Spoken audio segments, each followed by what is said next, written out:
അനധികൃത സ്വത്ത് സമ്പാദന പരാതിയിൽ എഡിജിപി എം.ആർ. അജിത് കുമാറിനെതിരായ വിജിലൻസ് അന്വേഷണത്തിനുള്ള സംഘത്തെ ഇന്ന് പ്രഖ്യാപിക്കും. വിജിലൻസ് ആസ്ഥാന എസ്.പി. കാർത്തികിന്റെ നേതൃത്വത്തിലായിരിക്കും അന്വേഷണ സംഘം. അന്വേഷണ ഉത്തരവ് ഇന്ന് വിജിലൻസ് ഡയറക്ടർക്ക് കൈമാറും. വിജിലൻസ് അന്വേഷണം പ്രഖ്യാപിച്ചതോടെ എം.ആർ. അജിത് കുമാറിനെ ക്രമസമാധാന ചുമതലയിൽ നിന്ന് മാറ്റണമെന്ന ആവശ്യം സിപിഐ അടക്കമുള്ള കക്ഷികൾ കൂടുതൽ ശക്തമാക്കിയേക്കും. വി വിനോദ് ചേരുന്നു വിവരങ്ങളുമായി. വിനോദ്, വലിയ പുകച്ചുരുൾ ഉണ്ടായിട്ട് പോലും മുഖ്യമന്ത്രി സംരക്ഷിച്ചു നിർത്തുന്ന ചേർത്ത് നിർത്തുന്ന നിലപാടായിരുന്നു നമ്മൾ ഇന്നലെ വരെ കണ്ടത്. പക്ഷേ ഇന്നലെ രാത്രിയോടുകൂടി വിജിലൻസ് അന്വേഷണം പ്രഖ്യാപിച്ചിരിക്കുന്നു. ഇനി എം.ആർ. അജിത് കുമാറിന് ക്രമസമാധാന ചുമതലയിൽ നിന്ന് നിലനിൽക്കാൻ സാധിക്കുമോ? ഒന്നുകിൽ അദ്ദേഹത്തെ ആ ചുമതലയിൽ നിന്ന് മാറ്റാനുള്ള സാധ്യതയുണ്ട്, അതല്ലെങ്കിൽ അവധിയിൽ പ്രവേശിക്കേണ്ടി വരും ആയിരിക്കുമല്ലേ? ഭവ്യ, കൂടുതൽ നിയമപരമായ കാര്യങ്ങളെ നേരിടേണ്ട ഒരു സാഹചര്യത്തിലേക്കാണ് ADGP പോകുന്നത്. അദ്ദേഹത്തിനെതിരെ നേരത്തെ തന്നെ DGPയുടെ നേതൃത്വത്തിലുള്ള അന്വേഷണ സംഘമുണ്ട്. അവരുടെ അന്വേഷണം നടക്കുകയാണ്. പല കാര്യങ്ങളിലായുള്ള പരിശോധനകൾ. ഇതിന് പുറമെയാണ് കഴിഞ്ഞ ദിവസം വിജിലൻസ് അന്വേഷണത്തിന് സർക്കാർ ഉത്തരവിട്ടത്. ഇത് തന്നെ ഒരു കാലതാമസമുണ്ടായി എന്ന ആരോപണം സർക്കാർ നേരിട്ട ശേഷമാണ് കഴിഞ്ഞ ദിവസം ഉത്തരവ് വന്നത്.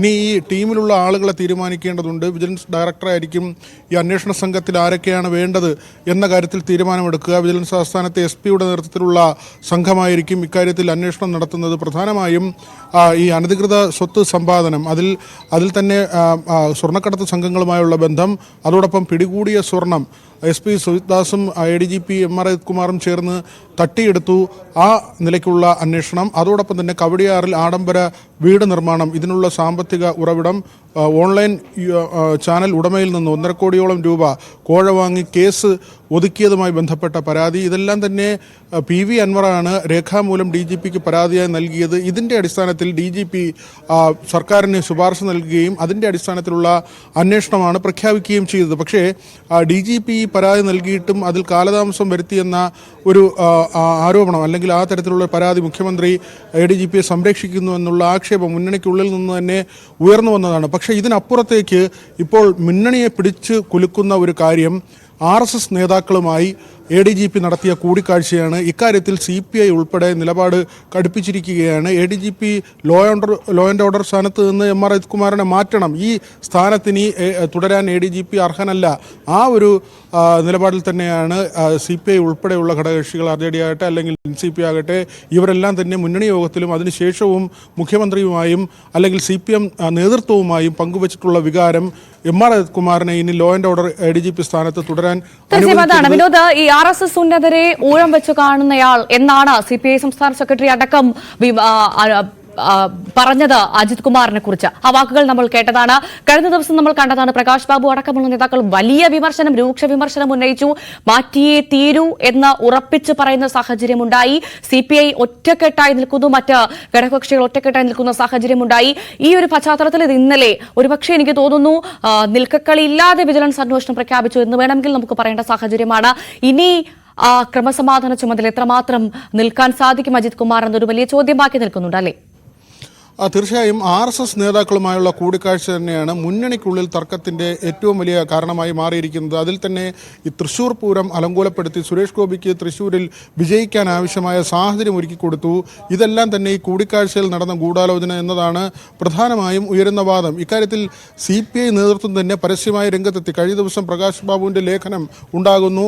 ഈ കൂടിക്കാഴ്ച സംബന്ധിച്ചുള്ള വിവരങ്ങൾ പുറത്തു വന്നതിന് പിന്നാലെ VS സുനിൽകുമാറും ബിനോയ് വിശ്വവും അടക്കമുള്ള നേതാക്കൾ ADGPക്കെതിരെ രംഗത്ത് വരുന്നു. എന്തിനാണ് 10 ദിവസത്തെ ഇടവേളകളിൽ 2 RSS നേതാക്കളെ കണ്ടതെന്ന ചോദ്യമാണ് അവർ ഉന്നയിക്കുന്നത്. ദത്താത്രേയെയും അതോടൊപ്പം തന്നെ റാം മാധവനെയും അടുത്തടുത്ത ദിവസങ്ങളിൽ 10 ദിവസത്തെ ഇടവേളകളിൽ തൃശ്ശൂരും തിരുവനന്തപുരത്തുമായി ADGP കണ്ടിരുന്നു. അത് എന്ത് കാര്യത്തിനാണ്? ഔദ്യോഗികമായ എന്തെങ്കിലും കാര്യമാണോ? അങ്ങനെ അല്ല എന്ന് ADGP തന്നെ വിശദീകരിച്ചു. തൻ്റെ സ്വകാര്യ സന്ദർശനമായിരുന്നു. അങ്ങനെയെങ്കിൽ എന്തിന് ഈ ബിസിനസ് സുഹൃത്തുക്കളെയും കൂട്ടി, ബിസിനസ്സുകാരായ സുഹൃത്തുക്കളെയും കൂട്ടി അവിടെ ആ കൂടിക്കാഴ്ച ADGP പോയി എന്നത് തന്നെയാണ് പ്രധാനമായും ഉയരുന്ന ചോദ്യം. അവിടെ ADGP ഇടനിലക്കാരനായി പ്രവർത്തിക്കുന്നുവെന്ന പ്രതിപക്ഷത്തിൻ്റെ ആരോപണം സർക്കാരിനെ പ്രധാനമായും വെട്ടിലാക്കുന്നത് ഇതൊരു പ്രതിപക്ഷ ആരോപണം മാത്രമാണ് എന്നത് അല്ല. കാരണം PV അൻവറിനെ പോലുള്ള ഏറ്റവും കരുത്തനായ ഒരു ഇടതുപക്ഷത്തെ MLA അദ്ദേഹമാണ് വലിയ ആരോപണം ഉന്നയിക്കുന്നത്. കൊലപാതകം നടത്തിയിട്ടുണ്ട് ADGP, സ്വർണ്ണക്കടത്ത് സംഘങ്ങളുമായുള്ള ബന്ധം, തീവ്രവാദ ബന്ധം, അതോടൊപ്പം തന്നെ മന്ത്രിമാരുടെ അടക്കം ഫോൺ കോളുകൾ ചോർത്തി, ഇത്തരത്തിൽ അത്യന്തം ഗുരുതരമായ ആരോപണങ്ങൾ ഉന്നയിക്കുന്നു. ആദ്യഘട്ടത്തിൽ തന്നെ DGPയുടെ നേതൃത്വത്തിലുള്ള ഒരു അന്വേഷണം പിന്നീട് ഇടതുമുന്നണി യോഗത്തിൽ മുഖ്യമന്ത്രി വിശദീകരിച്ചതും ഈ അന്വേഷണം പൂർത്തിയാകട്ടെ എന്ന കാര്യമാണ്. പക്ഷേ പുറത്തു നിന്നുള്ള സമ്മർദ്ദം, PV അൻവറിൻ്റെ രണ്ടാമത്തെ പരാതി, അത് രേഖാമൂലം DGPക്ക് നൽകിയ പരാതി, അതിൽ അനധികൃത സ്വത്ത് സമ്പാദനം ഉൾപ്പെടെയുള്ള കാര്യങ്ങളാണ് പറഞ്ഞിരുന്നത്. ഇതിൻ്റെ അടിസ്ഥാനത്തിലാണ് അത്തരമൊരു അന്വേഷണം നടത്തുന്നത് വിജിലൻസ് ആകുന്നതാകും അഭികാമ്യം എന്നതിൻ്റെ അടിസ്ഥാനത്തിൽ DGP അത് ശുപാർശയായി നൽകി. ഓണ അവധിക്ക് മുൻപായിരുന്നു അത് നൽകിയത്. എന്നാൽ ഓണാവധി കഴിഞ്ഞിട്ടും അക്കാര്യത്തിൽ തീരുമാനം നീണ്ടുപോയതിൽ വലിയ പ്രതിഷേധം ഇടതുമുന്നണിയുടെ ഭാഗത്തു നിന്ന് തന്നെ ഉണ്ടായിരുന്നു. ഏതായിരുന്നാലും കഴിഞ്ഞ ദിവസം രാത്രിയോടുകൂടിയാണ് ഈ ഉത്തരവ് പുറത്തു വരുന്നത്. അതിനുശേഷം ഇനിയുള്ള നടപടികൾ അത് വിജിലൻസ് ഡയറക്ടറാണ് തീരുമാനിക്കേണ്ടത്. യോഗേഷ് ഗുപ്തയാണ് വിജിലൻസ് ഡയറക്ടർ. അദ്ദേഹമായിരിക്കും ഈ അന്വേഷണ സംഘത്തെ നിശ്ചയിക്കുക.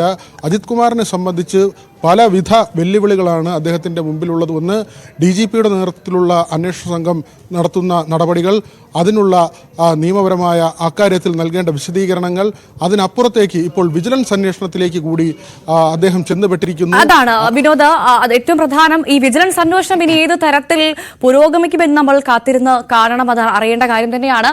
പ്രധാനമായി അന്വേഷണ ഉത്തരവ് ഇന്ന് വിജിലൻസ് ഡയറക്ടർക്ക് കൈമാറുമെന്ന് മനസ്സിലാക്കുന്നു. അങ്ങനെയാണെങ്കിൽ അന്വേഷണം എന്ന് ആരംഭിക്കുമെന്നാണ് അറിയാൻ സാധിച്ചത്. ഒപ്പം ഈ സംഘത്തിൽ ആരൊക്കെയുണ്ട് എന്നുള്ള സൂചന ലഭിച്ചിട്ടുണ്ടോ, അറിയാൻ സാധിച്ചിട്ടുണ്ടോ വിനോദ്?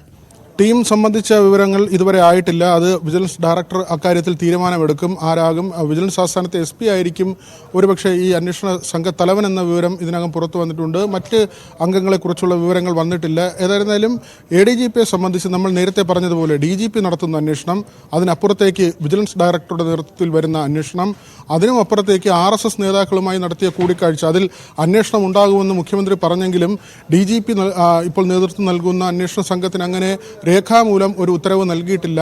ഈ അന്വേഷണത്തിൻ്റെ ഭാഗമായി പരിശോധിക്കുമെന്ന കാര്യമാണ് പറഞ്ഞിട്ടുള്ളത്. പക്ഷേ അത് പോരാ, അക്കാര്യത്തിൽ വ്യക്തമായ ഒരു അന്വേഷണം വേണമെന്ന് CPI നേതൃത്വം ഉൾപ്പെടെ അക്കാര്യത്തിൽ നിലപാടെടുത്തിട്ടുണ്ട്. ആ ഒരു കാര്യത്തിലാണ് MR അജിത് കുമാർ ഇനി എത്ര നാൾ ADGP ലോ ആൻഡ് ഓർഡർ സ്ഥാനത്ത് തുടരും എന്ന ചോദ്യം ഉയരുന്നത്. അദ്ദേഹം ദീർഘനാളത്തെ അവധിയിലോ അല്ലെങ്കിൽ ഒരുപക്ഷെ അദ്ദേഹത്തെ ആ സ്ഥാനത്ത് നിന്ന് മാറ്റി നിർത്തുകയോ ചെയ്യും എന്ന തരത്തിലുള്ള ചില സൂചനകൾ പുറത്തു വരുന്നത്. പക്ഷേ ഇതുവരെയും അക്കാര്യത്തിൽ ഒരു തീരുമാനമോ അല്ലെങ്കിൽ ആ നിലയ്ക്കുള്ള ചർച്ചകളോ സർക്കാർ തലത്തിൽ ആരംഭിച്ചിട്ടില്ല. പക്ഷേ നമ്മൾ കണ്ടതാണ്, പലപ്പോഴും MR അജിത് കുമാറിന് സംരക്ഷണം ഒരുക്കുന്നു എന്ന ആരോപണം സർക്കാരും മുഖ്യമന്ത്രിയും നേരിട്ടപ്പോഴും പിന്നീട് ഈ സമ്മർദ്ദങ്ങളുടെ ഫലമായി നടപടികളിലേക്ക് പോകേണ്ടി വരുന്ന ഒരു സാഹചര്യം ഉണ്ടായിട്ടുണ്ട്. പ്രത്യേകിച്ച് PV അൻവർ എടുക്കുന്ന നിലപാട്, അദ്ദേഹം മുഖ്യമന്ത്രിക്ക് രേഖാമൂലം പരാതി നൽകി എന്നത് മാത്രമല്ല പാർട്ടി സെക്രട്ടറിക്ക് കൂടി പരാതി നൽകിയിരിക്കുന്നു. കഴിഞ്ഞ ദിവസം P ശശിക്കെതിരെ വീണ്ടും ദൂതൻ മുഖാന്തരം ഇത്തരത്തിൽ പാർട്ടി സെക്രട്ടറിക്കുള്ള പരാതി നൽകിയിരിക്കുകയാണ്. അൻവർ ഇപ്പോൾ ഒരല്പം നിശബ്ദത പാലിക്കുന്നുവെങ്കിലും അദ്ദേഹത്തിൻ്റെ നിലപാടുകളിൽ നിന്ന് പിന്നാക്കം പോയിട്ടില്ല. മുഖ്യമന്ത്രിയെ കാണുകയും സെക്രട്ടറിയെ കാണുകയും ചെയ്തുവെങ്കിലും അവരുമായി നടത്തിയ കൂടിക്കാഴ്ചകളിലൊന്നും തന്നെ അദ്ദേഹത്തിൻ്റെ നിലപാടിൽ നിന്ന് പിന്നാക്കം പോയിട്ടില്ല. അത് ഏറ്റവും പ്രധാനമായി നമ്മൾ കാണേണ്ടത് കഴിഞ്ഞ ദിവസം ഇറങ്ങിയ ഉത്തരവാണ്. PV അൻവർ ഏതെല്ലാം കാര്യങ്ങളാണോ ഉന്നയിച്ചത് അതെല്ലാം തന്നെ അന്വേഷണ പരിധിയിലേക്ക് കൊണ്ടുവന്നുള്ള ഒരു ഉത്തരവാണ് വിജിലൻസ് അന്വേഷണത്തിൻ്റെ ഭാഗമായി പുറത്തു വന്നിട്ടുള്ളത്. ഇനി ഒരു സംഘം രൂപീകരിക്കുക എന്നതാണ് MR അജിത് കുമാറിനെ സംബന്ധിച്ച് തുടർന്നുള്ള ദിവസങ്ങൾ. അദ്ദേഹത്തിന് നിയമപരമായ പോരാട്ടം നടത്തേണ്ട ദിനങ്ങളാണ്. അത്ര എളുപ്പമല്ല അദ്ദേഹത്തിന് മുന്നിലുള്ള കാര്യങ്ങൾ. തീർച്ചയായും നാഴികയ്ക്ക് 40 വട്ടവും സംഘപരിവാർ രാഷ്ട്രീയത്തിനെതിരെ പറയുന്ന ഒരു സർക്കാരും പാർട്ടിയുമാണ് ഇപ്പോഴും ADGP MR അജിത് കുമാറിനെ ചേർത്ത് പിടിച്ചത്, അല്ലെങ്കിൽ അദ്ദേഹത്തിന്റെ ക്രമസമാധാന ചുമതല അദ്ദേഹത്തെ നിലനിർത്തുന്നത് എന്നതും ചേർത്ത് വായിക്കണം. വളരെ വേഗം മറ്റു